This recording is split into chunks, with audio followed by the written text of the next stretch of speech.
ಪೊಲೀಸರು ಒಂದು ಒಳ್ಳೆ ಕೆಲಸ ಮಾಡಿದ್ದಾರೆ. ಈ ಖೋಟಾ ನೋಟು ಮತ್ತು ಮನಿ ಡಬ್ಲಿಂಗ್ ಮಾಡಿರ್ತಕ್ಕಂಥ ಒಂದು ಗ್ಯಾಂಗನ್ನು ಹಿಡಿದಿದ್ದಾರೆ. 29/6/2024 ಬೆಳಗಿನ ಜಾವ ಒಂದು ಸ್ವಿಫ್ಟ್ ಕಾರ್ನಲ್ಲಿ ಗೋಕಾಕ್ ನಾಕಾ ಕಡೆಯಿಂದ ಕಡಬಗಟ್ಟಿ ರಸ್ತೆಗೆ ಬೆಳಗಾವಿ ನಗರಕ್ಕೆ ಈ ಖೋಟಾ ನೋಟ್ಗಳನ್ನು ಒಂದು ಕಾರಲ್ಲಿ ತೊಗೊಂಬರ್ತಾ ಇದ್ದಾರೆ ಅನ್ನೋಂಥ ಒಂದು ಮಾಹಿತಿ ಮೇರೆಗೆ ನಮ್ಮವರು ಒಂದು ವೈಟ್ ಕಲರ್ ಸ್ವಿಫ್ಟ್ ಕಾರನ್ನು ಇಂಟರ್ಸೆಪ್ಟ್ ಮಾಡ್ತಾರೆ. ಇಂಟರ್ಸೆಪ್ಟ್ ಮಾಡಿದಾಗ ಆ ಕಾರಲ್ಲಿ ನಮಗೆ ಈ 500 ಮುಖಬೆಲೆಯ ಸುಮಾರು 6,792 ನೋಟುಗಳು, ಸುಮಾರು 33.5 ಲಕ್ಷದಷ್ಟು ವ್ಯಾಲ್ಯೂ. ಅದ್ರ ಜೊತೆಗೆ 100 ರೂಪಾಯಿಯ 305 ಖೋಟಾ ನೋಟುಗಳು ಈ ರೀತಿ ಇರ್ತಕ್ಕಂಥವು ಸಿಗ್ತವೆ. ಇದ್ರ ಮೇಲೆಗೆ ಆ ವೆಹಿಕಲ್ ಇರ್ತಕ್ಕಂಥ 5 ಜನ ಆರೋಪಿತರನ್ನು ನಾವು ಸೆಕ್ಯೂರ್ ಮಾಡಿಕೊಂಡು ಆ ಸಂದರ್ಭದಲ್ಲಿ ನಾವು ಕೆಲವೊಂದು ವಿಕ್ಟಿಮ್ಗಳನ್ನ ವಿಚಾರಣೆ ಮಾಡಿದಾಗ ಯಾರೂ ಕೂಡ ನಮಗೆ ಕಂಪ್ಲೇಂಟ್ ಬರಲಿಕ್ಕೆ ಮುಂದೆ ಬರೋದಿಲ್ಲ. ಹಾಗಾಗಿ ನಮ್ಮ ಪೊಲೀಸರು ಒಂದು ಸ್ವಯಂ ಪ್ರೇರಿತ ಸುವಮೋಟೋ ಒಂದು ಕೇಸನ್ನು ಆವತ್ತಿನ ದಿವಸ ದಾಖಲು ಮಾಡ್ಕೋತಾರೆ. 120B 489 ABC ಮತ್ತು 420 IPC ಪ್ರಕರಣದ ಸೆಕ್ಷನ್ ಅಡಿಯಲ್ಲಿ ಒಂದು ಪ್ರಕರಣವನ್ನು ದಾಖಲೆ ಮಾಡಿಕೊಂಡು ಆರೋಪಿಗಳನ್ನ ನಾವು ವಿಚಾರಣೆ ಮಾಡಿದಾಗ ಈ ಆರೋಪಿತರು ಈ ರೀತಿಯ ಖೋಟಾ ನೋಟನ್ನು ಪ್ರಿಂಟ್ ಮಾಡಿ ಮುಧೋಳು, ಯರಗಟ್ಟಿ, ಹಿಡಕಲ್ಲು, ಮಾಲಿಂಗಪುರ, ಗೋಕಾಕ್, ಬೆಳಗಾವಿ, ಧಾರವಾಡ ಮುಂತಾದ ಕಡೆಗಳಲ್ಲಿ ಆ ವಿಕ್ಟಿಮ್ಗಳ ಕಡೆಯಿಂದ ನಿಜವಾದ ನೋಟುಗಳನ್ನು ತಗೊಳ್ಳೋದು. 1 ಲಕ್ಷಕ್ಕೆ 3 ಲಕ್ಷ ರೂಪಾಯಿ, 1 ಲಕ್ಷಕ್ಕೆ 4 ಲಕ್ಷ ರೂಪಾಯಿ, 1 ಲಕ್ಷಕ್ಕೆ 5 ಲಕ್ಷ ರೂಪಾಯಿ, ಡಿಪೆಂಡಿಂಗ್ ಅಪಾನ್ ದ ವಿಕ್ಟಿಮ್.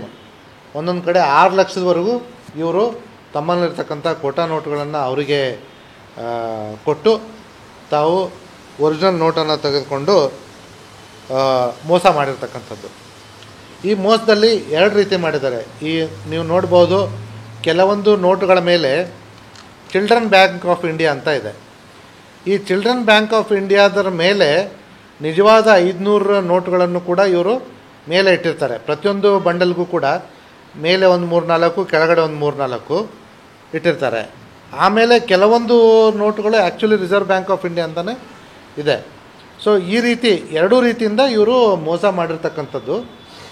ಸ್ವಲ್ಪ ಒಳ್ಳೆಯ ಕ್ವಾಲಿಟಿ ಪೇಪರನ್ನು ಯೂಸ್ ಮಾಡಿದ್ದಾರೆ. ಬಟ್ ಯಾವುದೇ ಕಾರಣಕ್ಕೂ ಇದು ನಮ್ಮ ಆ್ಯಕ್ಚುಯಲ್ ನೋಟು ಪ್ರಿಂಟ್ ಮಾಡಲಿಕ್ಕೆ ಬಳಸತಕ್ಕಂಥ ಪೇಪರ್ ಅಲ್ಲ. ಆ ನೋಟ ನಾವು ಮುಂಚೆ ಒಂದು ಸತಿ ನಮ್ಮ ಮೈಸೂರು ಹತ್ರ ಇರ್ತಕ್ಕಂಥ Reserve Bank of India printing ಪ್ರೆಸ್ಗೂ ಕೂಡ ನೋಡಿದ್ದೀವಿ. ಅಲ್ಲಿ ಅದರದ್ದು ವಿಶೇಷವಾದ ಬಟ್ಟೆ ಅದು ಆ್ಯಕ್ಚುಲಿ ಪ್ರಿಂಟ್ ಮಾಡೋದು ಫೈಬರ್ ಕಮ್ ಪೇಪರ್ ಟೈಪ್ ಇರತಕ್ಕಂಥ ಬಟ್ಟೆ. ಇದು ಇದಕ್ಕೆ ಹೋಲಿಸಿದ್ರೆ ಆ ಕ್ವಾಲಿಟಿದೆಲ್ಲ. ಆದರೆ ಈ 100 ರೂಪಾಯಿ ನೋಟನ್ನು ನೋಡಿದ್ರೆ ಸ್ವಲ್ಪ ಹತ್ತಿರ ಅನ್ನೋ ಹಾಗೆ ಇದೆ. ಇವ್ರೇನು ಮಾಡಿದ್ದಾರೆ, ಇವ್ರ ಹತ್ರ ಒಂದು ಒಳ್ಳೆ ಕ್ವಾಲಿಟಿ ಪ್ರಿಂಟಿಂಗ್ ಮಷೀನು ಜೊತೆಗೆ ಒಂದು ಬೈಂಡಿಂಗ್ ಮಷೀನು. ಅದು ಹೇಗೆ ಅಂತಂದರೆ 2 ನಿಯರೆಸ್ಟು ಇರತಕ್ಕಂಥ ಪೇಪರನ್ನು ತೆಗೆದುಕೊಂಡು ನಿಯರೆಸ್ಟ್ ಕ್ವಾಲಿಟಿ ಇರತಕ್ಕಂಥದ್ದನ್ನು ಅದನ್ನು ಒಂದ್ರ ಮೇಲೆ ಒಂದು ಬೈಂಡ್ ಮಾಡ್ತಾರೆ. ಒಂದು ತುಂಬ ಸ್ಪೆಷಲ್ ಬಾಂಡಿಂಗ್ ಏಜೆಂಟನ್ನು ಉಪಯೋಗಿಸಿ ಆ ಬೈಂಡಿಂಗ್ ಮಷೀನನ್ನು ಉಪಯೋಗ ಮಾಡಿ ಒಂದ್ರ ಮೇಲೆ ಒಂದು ಇದು ಮಾಡಿ 2 ಸೈಡು ಪ್ರಿಂಟ್ ಮಾಡ್ತಕ್ಕಂಥದ್ದು. ಸೊ ಆಮೇಲೆ ಇವರು ಹೇಗೆ ಪರಿಸ್ಥಿತಿ ಕ್ರಿಯೇಟ್ ಮಾಡ್ತಾರೆ ಅಂತಂದರೆ, ಆಬ್ವಿಯಸ್ಲಿ ಈ ತೊಗೊಳ್ತಕ್ಕಂಥ ವ್ಯಕ್ತಿ ಕೂಡ ಒಂದು ಭಯದಲ್ಲೇ ಇರ್ತಾನೆ. ಯಾಕಂದರೆ ಖೋಟಾ ನೋಟನ್ನು ನಾನು ತೊಗೊಳ್ತಾ ಇದ್ದೀನಿ, ಅದನ್ನ ಚಲಾವಣೆ ಮಾಡೋದು ಹೇಗೆ ಅಂಥೇಳಿ. ಯಾರೂ ಇಲ್ಲದೇ ಇರೋ ಕಡೆ ಇವ್ರನ್ನ ಕರ್ಕೊಂಬರೋದು. ಆಮೇಲೆ ಕತ್ಲಲ್ಲಿ ಈ ಮೇಲ್ಗಡೆ ಇರ್ತಕ್ಕಂಥ ನೋಟನ್ನು ತೋರಿಸೋದು, ನಿಜವಾದ ನೋಟನ್ನು ತೋರಿಸ್ಬಿಟ್ಟು ಅವ್ರ ಹತ್ರ 5-6 ಲಕ್ಷ ನಿಜವಾದ ನೋಟನ್ನು ತೊಗೊಂಡು ಇದನ್ನು ಅವರಿಗೆ ಖೋಟಾ ನೋಟು ಅಂತ ಹೇಳಿ ಇದು ಮಾಡೋದು. ಸೊ ಈ ರೀತಿಯಾಗಿ ಆಮೇಲೆ ಕೊನೆಗೆ ಇನ್ನೇನು ವ್ಯವಹಾರ ಆಗುವಂಥ ಸಂದರ್ಭದಲ್ಲಿ ಪೊಲೀಸರು ಬರ್ತಾಯಿದ್ದಾರೆ, ನೀವು ಬೇಗ ಹೋಗಿ, ನೀವಿಲ್ಲಿ ನೆಕ್ಸ್ಟ್ ನಿಮ್ಮ ಊರಿಗೆ ಹೋಗೋವರೆಗೂ ಇದನ್ನು ಓಪನ್ನೇ ಮಾಡಬಾರ್ದು ಅನ್ನೋ ರೀತಿಯಲ್ಲಿ ಅವರಿಗೆ ಒಂದು ಭಯ ಹುಟ್ಟಿಸ್ಬಿಟ್ಟು ಆಮೇಲೆ ಅವರು ಯಾವಾಗ ಮನೆಗೆ ಹೋಗಿ ಕೆಳಗಡೆ ಪೂರ್ತಿ ತೆಗೆದು ನೋಡ್ತಾರೋ ಆವಾಗ ತಾವು ಮೋಸ ಹೋಗಿದ್ದಂತ ಅರಿವಾಗೋದು. ಆಮೇಲೆ ಕಂಪ್ಲೇಂಟ್ ಕೂಡ ಕೊಡಲ್ಲ ಅವರು, ಯಾಕಂದರೆ ಅವರಿಗೆ ತಮ್ಮ ಮೇಲೆ ಕೂಡ ಪೊಲೀಸರು ಏನಾದರೂ ಕ್ರಮ ತಗೊಳ್ತಾರೆ ಅನ್ನೋಂಥ ಒಂದು ಭಯ ಇರುತ್ತೆ.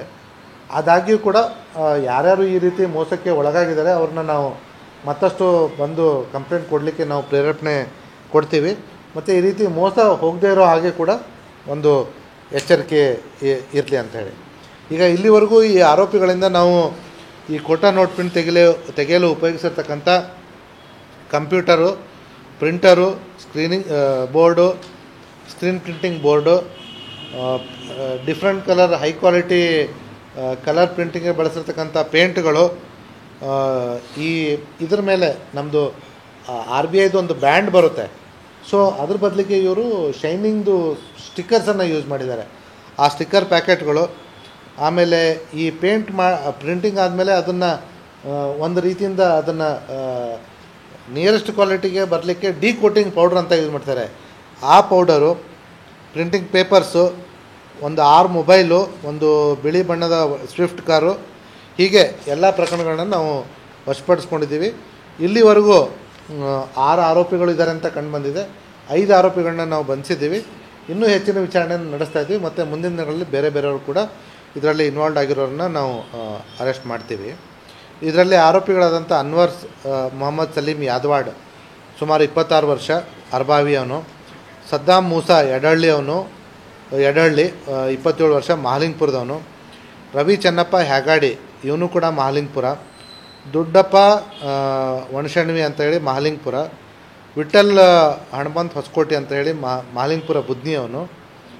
ಇನ್ನೊಬ್ಬನು ಇದ್ದಾನೆ, ಅವನು ನಾವು ಇನ್ನೂ ಸೆಕ್ಯೂರ್ ಮಾಡ್ಕೊಂಡಿಲ್ಲ. ಸೊ ಸೆಕ್ಯೂರ್ ಆದ್ನ ಸೊ ಅವನ ಹೆಸರು ಮಲ್ಲಪ್ಪ ಕುಂಬಾಳಿ ಅಂತ ಹೇಳಿ, ಅವನು ಕೂಡ ಮಹಾಲಿಂಗ್ಪುರದ. ಒಟ್ಟು 6 ಜನರನ್ನು ನಾವು ಸದ್ಯಕ್ಕೆ ಬಂಧಿಸಿದ್ದೀವಿ.